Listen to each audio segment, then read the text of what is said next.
વિભાગે આદેશ કર્યો હતો કે બાંધકામના શ્રમિકોએ બપોરે 1 થી 4 સમય દરમિયાન કામકાજ બંધ રાખવું પડશે। જો કોઈ શ્રમિક બાંધકામની સાઇટ ઉપર કામગીરી કરતા દેખાય તો કોઈ પણ નાગરિક કે શ્રમિક હેલ્પલાઇન પર તેની જાણ કરી શકે છે। જો આ પ્રકારની સૂચનાઓનું પાલન ન થાય તો તેની પર શ્રમ અને રોજગાર વિભાગ દ્વારા કાર્યવાહી પણ કરવામાં આવશે।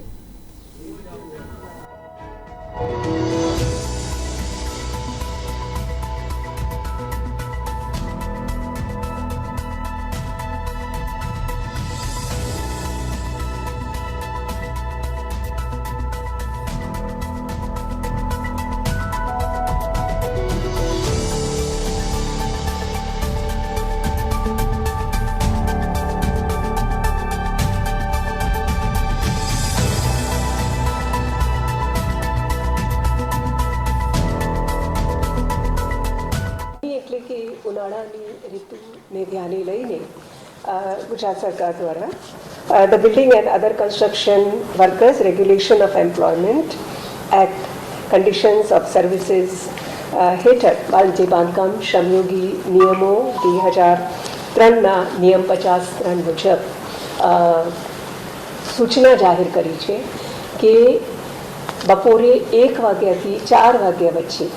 જે બાંધકામ સાઇટ ઉપર છે એમના પાસે શ્રમિકો પાસે કામ લેવાનું નથી અને આ સમયગાળાને રેસ્ટના પીરિયડ તરીકે ગણવાનું રહેશે। અને આના અમલીકરણ માટે જે ડિશ કચેરીના બાંધકામ નિરીક્ષકો છે એ રજિસ્ટર્ડ સાઇટો ઉપર મુલાકાત લઈને અને સપોર્ટેડ સુપરવિઝન તથા જો કંઈ પગલાંની જરૂરિયાત પડે તો પગલાં